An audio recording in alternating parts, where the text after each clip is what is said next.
Amigas y amigos, segundo segmento de Fuera de Orden y seguimos acá. Gracias a todos los que se siguen suscribiendo a mi cuenta en Patreon, patreon.com/delaraf, patreon.com/delaraf. Con tu apoyo me ayudas a seguir creando contenidos para todos.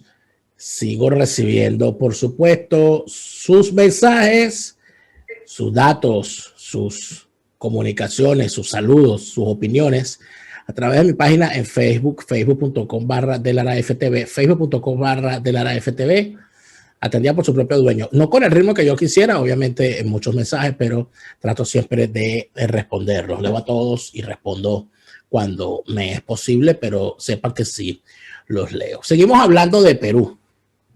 Y tal como les había comunicado en el segmento anterior, por supuesto, como está ocurriendo en todos los países donde los venezolanos estamos, cuando vemos algo y escuchamos algo en la cuestión política donde como digo yo, nos empieza a pegar el olor, ¿no?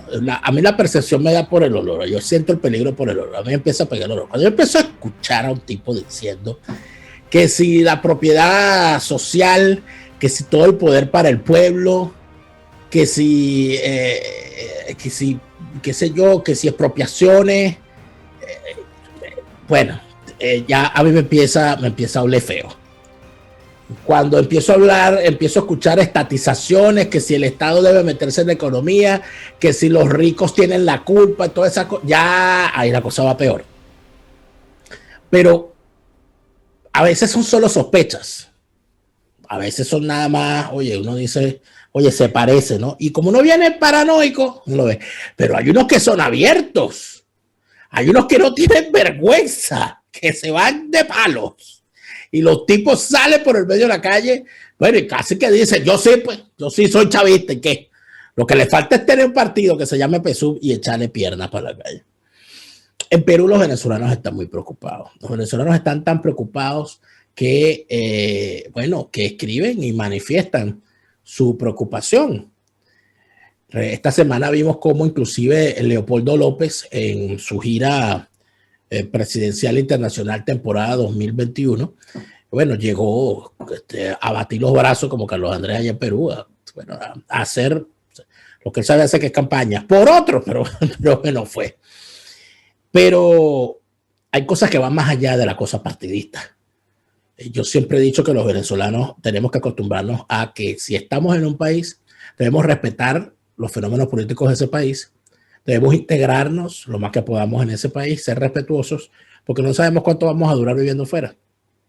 Por eso es que yo creo que es interesante que existan organizaciones que busquen ayudar al venezolano, representarlo, pero también permitir que cuando ocurran fenómenos políticos que sean peligrosos para una sociedad, el venezolano pueda hablar de lo que fue su experiencia y pueda servir de ayuda para esa sociedad diciéndole, hey, ya yo lo viví. Entonces hay una campaña que se llama Escucha a un venezolano, que ha llevado a cabo la gente del Proyecto Pacífico, como se denomina en Perú, el capítulo que podríamos decir peruano de la organización Federalismo y Libertad. Y hoy con nosotros se encuentra uno de sus representantes, quien es el señor Alfredo Flores. Alfredo Flores, bienvenido a Fuera de Orden. Muchas gracias,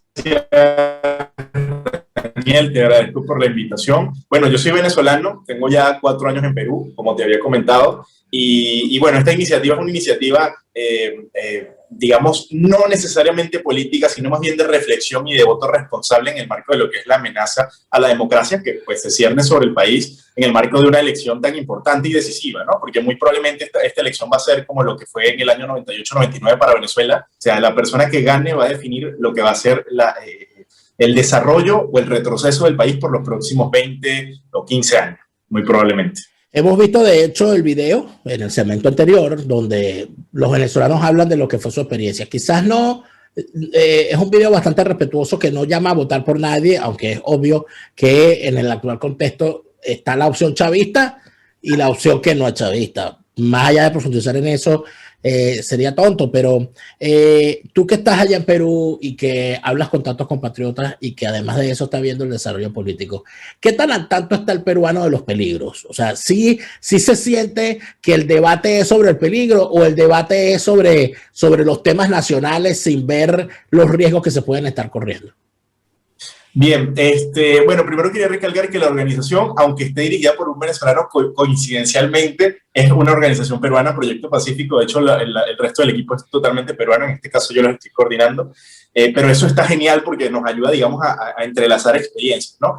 Y para responder tu pregunta, a mí lo que más me aterra y me asusta un poco es el hecho de que la mayoría de o gran parte de la juventud, no sé cómo y de por qué medio ha sido tan ideologizada en los últimos 20 años en Latinoamérica. Yo no sé si es quizás por, no sé, a través de la educación, los profesores de historia, yo no sé cómo se logra, pero es increíble ver a veces un odio tan grande hacia lo que se considera pues la derecha, ¿no? O el neoliberalismo, y no colocarse, digamos, del otro lado de la acera. Por ejemplo, en el caso peruano tenemos al Sendero Luminoso y a todos los movimientos guerrilleros que fueron un caos para el país. Y estamos viendo que Pedro Castillo tiene dentro de sus candidatos justamente personas que son de estas organizaciones, que es el Movadef, que viene a ser el brazo civil, ¿ok?, de lo que fue Sendero Luminoso. Entonces, cuando uno ve este contexto y vemos que hay jóvenes que dicen, no, que Fujimori, que es malo, y efectivamente, pues Fujimori fue un gobierno corrupto, fue una descomposición de lo que es la función pública, pero lo que fue el combate con la guerrilla, que tanto daño le hizo a este país, le generó un resultado positivo, inclusive en el tema económico. O sea, la estabilización económica que se logró en la época del Fujimorismo permitió sentar las bases económicas que ha permitido el desarrollo del país, ¿no? Sin justificar todo lo negativo como las esterilizaciones forzosas a las mujeres del campo, entre otras cosas que fueron violaciones a los derechos humanos. Pero Keiko Fujimori no es su padre, y eso es importante entenderlo. Ella, de hecho, varias veces en varias elecciones ha estado en contra hasta de indultar a su propio padre, y por más crítica que ha habido en contra de ella en los medios nunca lo ha criticado. Entonces eso nos da un panorama de contrapeso, de que tienes un candidato que está apoyado por personas que fueron guerrilleros, no solo guerrilleros, terroristas, personas que no les importaba asesinar personas. De hecho, lo vimos hace unos días, Daniel, no sé si viste el caso de 18 personas que fueron asesinadas en la selva peruana por estos grupos, amenazando a las personas que votaran por Keiko. Entonces, eso ya nos da un sondeo, ¿no? En Keiko tenemos a una persona que efectivamente es hija de un dictador, pero que está siendo apoyada por una gran cantidad de demócratas, incluyendo Mario Vargas Llosa. Entonces, ese contexto se está dando, pero creo que queda la pregunta al aire de si los peruanos finalmente van a hacer la reflexión o no. Creo que la debilidad más grande está en la juventud. Creo que hay una falta de llegada quizás en las clases políticas tradicionales con los jóvenes que se sienten quizás que sus derechos están siendo vulnerados, que falta quizás más progresismo. Por ejemplo, Perú es un país muy conservador. Keiko Fujimori es muy conservadora, está en contra de temas como el aborto, como el matrimonio igualitario, etc. Entonces eso los ha hecho quizás despegarse un poco de las masas jóvenes que se ven seducidos finalmente por estos grupos de izquierda radical. Ahora, si nos ponemos a comparar las cosas, yo siento que sí, que Perú está en el mismo lugar en el que tuvimos los venezolanos en el 98.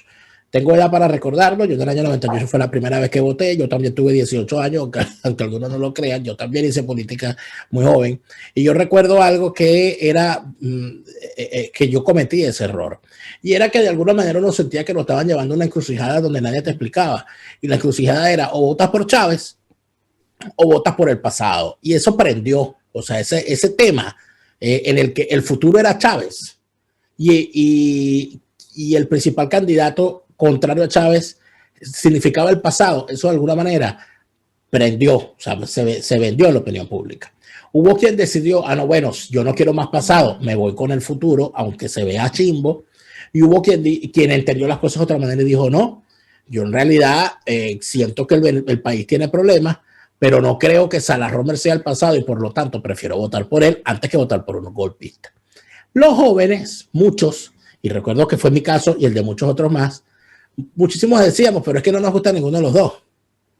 Entonces yo prefiero salir a votar por un minoritario, y fue mi caso. Yo terminé votando por Miguel Rodríguez en el año 98, que fue un candidato que sacó una cosa así como 17,000 votos. Hubo gente que hizo un voto simbólico a Irene Sáez, que ya estaba casi retirada. Hubo gente que votó tal. En el Perú, entiendo que el voto es obligatorio, ¿no? Correcto, es obligatorio. Y las entonces, personas son multadas si no van a votar. Las multas son mínimas dependiendo del tipo de sector socioeconómico digamos, vengas al distrito, pero es obligatorio. Pero Eso entiendo, es pero es interesante porque el asunto está que como el voto es obligatorio, una respuesta para evitar la multa es ir a votar y hacer lo que en Perú llaman viciar el voto, lo que llamaríamos en Venezuela votar nulo. ¿Qué tan fuerte está la campaña para que los jóvenes voten nulo? Realmente la campaña ha sido bastante fuerte. De hecho, digamos, en un sondeo general, la mayoría de las personas jóvenes están bastante desencantadas de ambos candidatos. Y o sea, el volumen de las personas que va a votar nulo muy probablemente llega a ser 15%, es el estimado aproximadamente. ¿Ok? Las encuestas, bueno, no se puede hablar de encuestas actualmente porque hay una veda de estos temas, pero los candidatos estaban bastante emparejados. Realmente, o sea, el nivel de competencia es muy paritario. Sin embargo, los expertos, los principales expertos en los conversatorios que hemos participado y que hemos visto, pues indican que lo más probable es que al final el voto se decante por la opción menos radical, para no dar cifras y no dar indicaciones, ¿no? Es lo que ha pasado en Perú los últimos años. De hecho, antes de entrar, hablamos del caso de Alan García en el año 2006, ¿no? Que justamente fue Alan García contra Ollanta. Alan García tenía en esa época 55% de desaprobación. Nadie quería votar por él. Pero finalmente las personas optaron por la opción más confiable. Y eso es algo que pasa mucho con el peruano, porque en los últimos 20 años el país ha vivido una estabilidad económica muy grande. Y mira, no sé, tú has estado en Perú, de hecho, Perú es un país anarquista. O sea, aquí las personas, si tienen su bodega o su negocio, sea formal o informal, viven tranquilos. No se meten con nada ni con política. Entonces, eso quizás pueda terminar pesando el día de la elección, ¿ok? El tema de que las personas quieran mantener su sistema. Si vamos a entrar en las comparaciones, habría que decir otra cosa de lo que fue nuestro 98. Parece ser que este es el 98 de Perú. En el año 98 se llegó tarde a lo que debió haber sido la acción que luego esa oposición intentó hacer, pero demasiado tarde, ya en el 2004, que fue la unidad. Es decir, entender que lo que ocurrió, lo que vimos que ocurrió, por ejemplo, en las recientes elecciones en Madrid, donde la candidata a la presidencia de la comunidad le dijo claramente a la gente, la decisión no es entre esta candidata y los demás, aquí nos estamos peleando contra el comunismo a nombre de la libertad. Libertad o comunismo, y con eso terminó ocurriendo lo que ocurrió, que la señora arrasó en las elecciones. En el caso de Venezuela en el 98 eso no ocurrió. Y entonces entramos en el nihilismo venezolano, en el viva la pepa venezolano, en el que esto son unas elecciones más, no importa, si votas por Chávez, total, dentro de 5 años votas por otro, tal. Y aquí estamos. No se entendió que era necesario hacer un gran pacto de unidad, que lo que correspondía era renovar el pacto de puntos fijos, volver a pactar la democracia con las reformas que correspondían. ¿Crees tú que la señora Keiko Fujimori entendió esa necesidad? ¿Se ha desprendido de las posiciones partidistas o sigue siendo fujimorista? O sea, ¿ella es una candidata fujimorista o ya entendió que debe ser una candidata de unidad para la defensa de la democracia? Yo creo que Keiko Fujimori, en todos los encuentros que han habido, de hecho, lo hablamos antes de la pausa, ¿no? O en la pausa, que ella hasta se reunió con Leopoldo López, hizo un juramento por la democracia.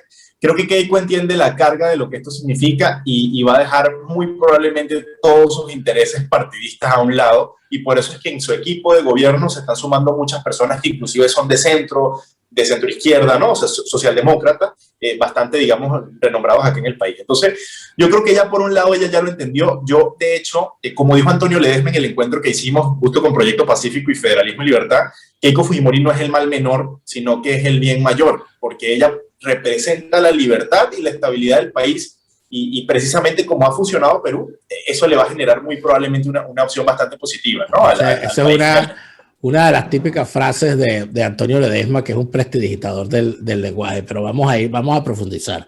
¿La señora se ha domesticado o sigue siendo la fujimorista que quiere sacar a su papá de la cárcel?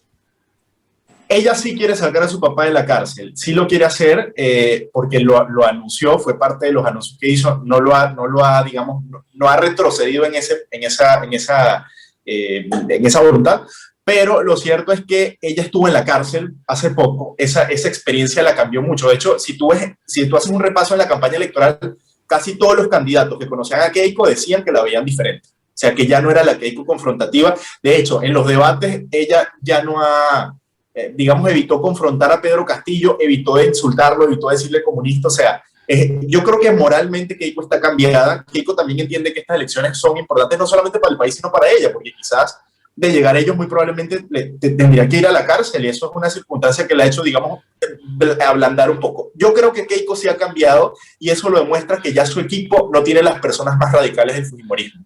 Son personas, es un equipo más de amplia base, digamos, como, no sé con qué compararlo en Venezuela, pero podría ser,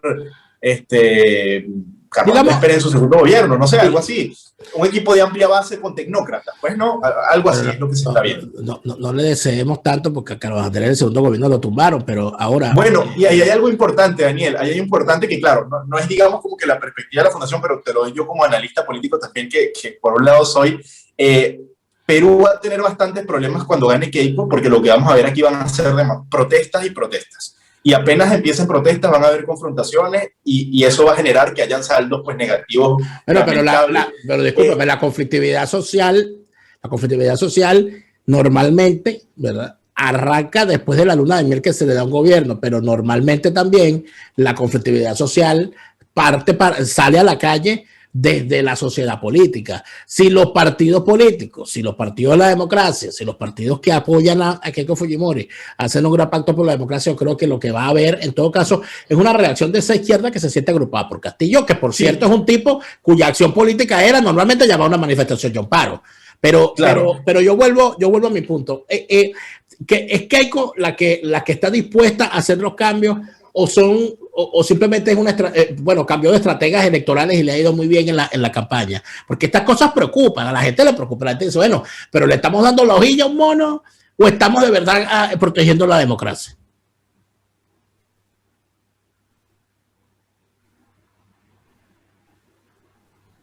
Mira, yo no creo que digamos claro en cierto sentido, porque en las elecciones pasadas, sí, te escucho, sí, en las elecciones pasadas, ella, una de las cosas que hizo que no terminara ganando fue que ella dijo que ella no iba a liberar a su padre. O sea, para ganar la elección, ella dijo que ella no iba a indultar a su papá, ¿ok? Y eso hizo que muchos dijeran, no, pero qué mujer tan mala, ¿cómo se le ocurre? O sea, realmente la cultura peruana es un poquito sentimental. Lo que hizo que terminara ganando fue que ella dijo que va a liberar a su padre. Eso fue lo que hizo que ella ganara la primera vuelta. El hecho de que ella captara el fujimorismo, digamos, tradicional y la base fujimorista, que es como un 15%, 12%. ¿Y qué tan importante es ahorita en Perú ese tema? Es decir, la gente cómo está viendo el asunto. ¿Están viendo a Fujimori como el dictador que se tiene que morir preso o lo están viendo como ya un señor mayor, viejito, que en realidad no amenaza a nadie? Está bien, mándelo para su casa. Mira, yo lo voy a resumir en la posición de Vargas Llosa. Vargas Llosa ya no menciona ese tema y creo que se lo entregó a Keiko para que llegue a lo que quiera, ¿ok? Porque finalmente es un tema familiar, ¿ok? Es un tema personal de ella, es su padre y creo que se ha manejado por ese tema y ya se ha respetado. Pero yo no creo que Keiko, por ejemplo, vaya a liberar a Montesinos. O sea, ella no va digamos, a reestructurar el sistema criminal bueno, imagínate, Patricia Poleo se escandalizaría. No, nos escandalizaríamos todos porque Patricia volver a perseguirlo para ver, dónde se va a operar ahora. Cuidado que va y lo busca ella misma, pero el asunto es el siguiente. El asunto es el siguiente, fíjate, cómo se ha valorado la posición de Vargas Llosa, porque Vargas Llosa mandó a votar por Ollanta contra Keiko en las elecciones donde ambos se enfrentaron. Esa valoración que está haciendo ahora Vargas Llosa y su familia, su hijo también, Álvaro, ¿cómo ha sido tomada por la sociedad peruana? O sea, como tú bien lo sabes y lo estamos hablando, eso es una posición que cala en la clase media, pero en las masas, en la mayoría, no cala. Entonces, por eso Keiko, digamos, creo que su campaña la ha tratado de enfocar muy, digamos, vinculada al pueblo, a las personas, o sea, tratar de visitar localidades, pueblos, así. Pero en general, yo como te digo, yo creo que ella es una buena opción, se está rodeando de un equipo muy tecnócrata y lo que muy probablemente vamos a ver va a ser una restauración al estilo Alan García, o sea, una economía golpeada que se va a restaurar, según los analistas, para el año 2023, solo si toman las medidas correctas. Obviamente con Castillo no se van a tomar, como bien lo sabemos, pero lo que sí te digo, y quería puntualizar ese tema, mira, la izquierda está preparada para salir a las calles a sabotear y hacer lo mismo que está pasando en Colombia. Y eso sí te digo que sí va a ser la prueba más dura en caso de que gane la derecha, ¿no? Claro. Acá, en caso de que gane Keiko Fujimori. Entonces, eso va a pasar sí o sí y vas a ver que no van a ser pocos los que van a salir a protestar y como te digo, cuando ya fallezca una persona, ya van a empezar a pedirle la cabeza al presidente, como ha pasado en Colombia, que por supuesto no ha llevado mal. Entonces, el reto para Keiko, en caso de que gane, va a ser precisamente poder manejar las protestas de una manera en la que se suavicen y no sea confrontativa, porque si no va a haber, bueno, una guerra constante. Claro, ahora sí, si nos vamos por el lado del pesimismo, pregunto yo lo siguiente, ¿hay posibilidad de que este señor Castillo termine ganando y resulta ser que no sea una desgracia, como pasó con Ollanta-Humala, que a pesar de que fue un gobierno corrupto y todo lo demás, en realidad por lo menos no pudo meter el acelerador hacia el chavismo de lleno y de plano? O sea, no, el señor parece que no le dio la gasolina para eso, a pesar de las vinculaciones que sabemos que ocurrieron y todas las cosas que se intentaron. El tipo no lo logró. O sea, no fue un gobierno donde el socialismo del siglo XXI fuese la bandera. Claro. Pero podría esperarse algo como eso de Castillo, que el tipo gane y al final termine siendo, bueno, nada, otra cosa. Mira, realmente, cuando hubo las elecciones en Estados Unidos, por ejemplo, que la gente decía que Biden iba a convertir a Estados Unidos en un país comunista, yo creo que uno no se creía eso, o sea, ¿no? Y cuando, por ejemplo, en el caso de Morena, allá en México, ¿no? Que llegó López Obrador tuvo una gestión relativamente regular como alcalde de Ciudad de México. Entonces, uno se imaginaba que si llegaba, o sea, claro, había el riesgo de que se convirtiera en un chavista, pero también habría la posibilidad de que hiciera más bien un gobierno socialdemócrata con sus errores, pues, los errores típicos de la izquierda, pero pasó, ¿no? En el caso de Castillo es diferente, ¿por qué? Porque Castillo viene de una región donde culturalmente, no llega ni la policía. Allá la policía no existe. Lo que existe es algo que se llama rondero, que es precisamente son grupos de autodefensa parecidos a los que tenía Antauro Humala y estos grupos etnocaceristas, que si una persona comete un delito no lo llevan a la policía, lo amarran en una plaza pública y le dan latigazo, ¿ok? Que es lo que se llama rondero. Sí, o sea, por eso te digo, es una configuración cultural diferente a lo que nosotros estamos acostumbrados. Y ese sistema, que es el que Pedro Castillo conoce, el de ser rondero, por eso él repite mucho, yo soy rondero, ¿ok? Porque el rondero representa a esa persona que agarra al que robó y le da, bueno, en una plaza pública le caen a palo en medio, ¿no? Para el tipo se asume como el vengador. Punto. Exactamente. Entonces, ese modelo conservador. Ya ofreció freírle las cabezas en aceite a todos sus opositores, porque eso es clásico. Claro, de hecho, al exministro Carlos Basombrío, que de hecho lo tuvimos un conversatorio en la Cámara Empresarial Venezolana hace unos días, antes de la primera vuelta, de hecho, él lo amenazó y dijo que Carlos Basombrío con un machete le dijo que viniera a Chota, que es la ciudad de él, que así como Noriega, le dijo, venga a Chota y dímelo en la cara, que yo soy un terrorista, con un machete en la mano. Entonces... un caballero, sin duda alguna, de debate. Imagínate. Un debate de altura con el machete en la mano. Bueno, pero es que en realidad no es del todo malo, Alfredo, cuando ya nos tenemos que despedir de Alfredo Flores, con esta iniciativa, escucho un venezolano del Proyecto Pacífico. No es del todo malo que los tipos se radicalicen, visto de esta manera. Yo creo que es lo positivo, que se muestren tal cual como son, con el machete en la mano, que amenace, que diga que los va a matar todos, que diga que los va a freír, que les va a caer latigazo, que los va a lanzar al río, que los va a lanzar por el acantilado del arco. Que diga todo eso, que lo diga, que quede en evidencia. Ahora, mi preocupación es, ¿qué dice el peruano de a pie cuando escucha al tipo hablando con un machete en la mano diciendo que venga y me lo diga en la cara? ¿Cuál es la respuesta del ciudadano común de a pie cuando ve esa confrontación en el lenguaje? Mira, te voy a hablar con la cifra de Apoyo Consultores, que es una de las consultoras más importantes de acá, de más credibilidad. Ellos tienen, digamos, en perspectiva que en las últimas elecciones siempre ha ganado la opción menos radical. En las elecciones pasadas se veía a Keiko como la más radical conservadora, ¿ok? Y por eso se votó por Kuczynski, un señor que tenía el carisma de, bueno, no sé, de una iguana. De una almeja. De una almeja encurtida. Exactamente, el carisma de una almeja. Entonces, eso nos dice que el peruano siempre termina votando por una opción más, digamos, menos radical. En este caso, yo confío en la capacidad del peruano para elegir. Creo que en las últimas elecciones hemos visto que a pesar de los problemas de desigualdad y de pobreza que hay en el país, porque los hay, el peruano, digamos, se ha asumido como una persona de una economía liberal donde el Estado no tiene por qué meterse en su vida. Y yo confío en esa idiosincrasia que se ha desarrollado poco a poco. Inclusive, mira, tú vas a un local de verduras y una señora te dice, no, yo no quiero que el Estado se meta aquí, o sea, yo manejo mis cosas. Y la señora te dice, no, nosotros no queremos terroristas. Entonces, yo confío en ese criterio que cualquier peruano, desde la persona más humilde hasta el más, pues, más adinerado, lo entiende, que el Estado no tiene por qué meterse en la vida de las personas. Ahora, es obvio que esta crisis ha cambiado un poco las cosas. Hay gente que ha pasado mucha necesidad. La comunidad venezolana, bueno, quería recalcar también, en el video salía, en Perú ya hay 1.200.000 venezolanos según el Banco Mundial.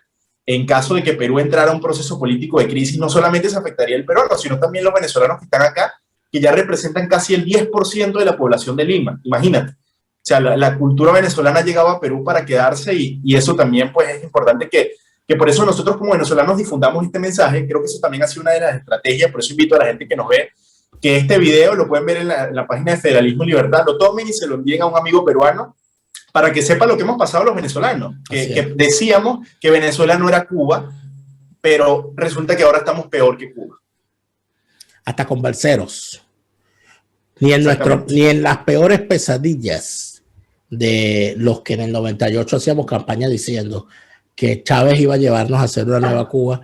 Yo, que lo dije en el 98 como activista político, no me imaginé que inclusive hasta balsero íbamos a tener. Ni siquiera, no me lo imaginé, de verdad, no llegamos hasta allá. Y cuando uno ve que otros países repiten, no, nosotros tampoco vamos a hacer una Venezuela porque nosotros somos una cosa distinta y tal, uno dice, bueno, cuidado, porque puedes terminar siendo peor, como nos pasó a nosotros, que ahora somos peor que Cuba. Pero ha sido una extraordinaria conversación. Alfredo Flores del Proyecto Pacífico, capítulo peruano de la Fundación Federalismo y Libertad, y su campaña Escucha a un venezolano, video que ya vimos en el pasado segmento. No está de más que si usted tiene a un amigo peruano, le haga llegar ese video que se encuentra en YouTube, en la cuenta de la Fundación Proyecto Pacífico. Pueden buscarlo así. Federalismo y Libertad. En YouTube Federalismo y Libertad. Pueden buscarlo como Escucha a un venezolano y le va a aparecer el video.